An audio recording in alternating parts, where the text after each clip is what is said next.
Understanding hung up on in English. Hello there, language enthusiasts.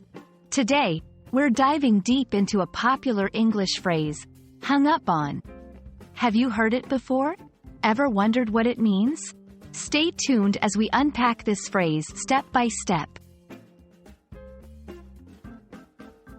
The phrase, hung up on, originally comes from the action of hanging up a telephone after a call.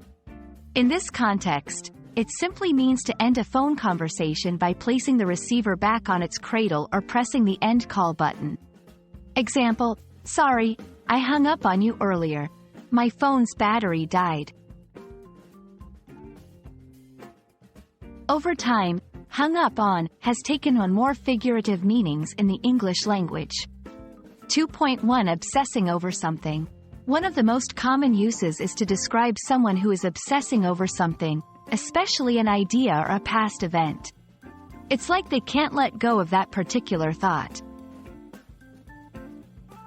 Example, she's still hung up on what happened at the party last week. 2.2 Stuck or hindered. Another interpretation is when someone is held back or hindered by something, usually a minor obstacle or problem. Example, I wanted to finish the project today, but I got hung up on a technical issue. To better grasp its use, let's look at some more sentences. 1. He's hung up on his ex-girlfriend. He talks about her all the time. 2. Don't get too hung up on the details. The bigger picture is more important. 3. She hung up on me mid-conversation.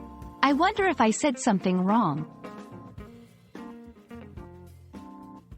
So, there you have it. The phrase, hung up on, can be both literal, related to ending a phone call, and figurative, indicating obsession or being hindered by something. English is filled with such intriguing phrases, and understanding them can make your conversations richer and more nuanced. We hope this video has shed some light on the phrase for you. Until next time, happy learning!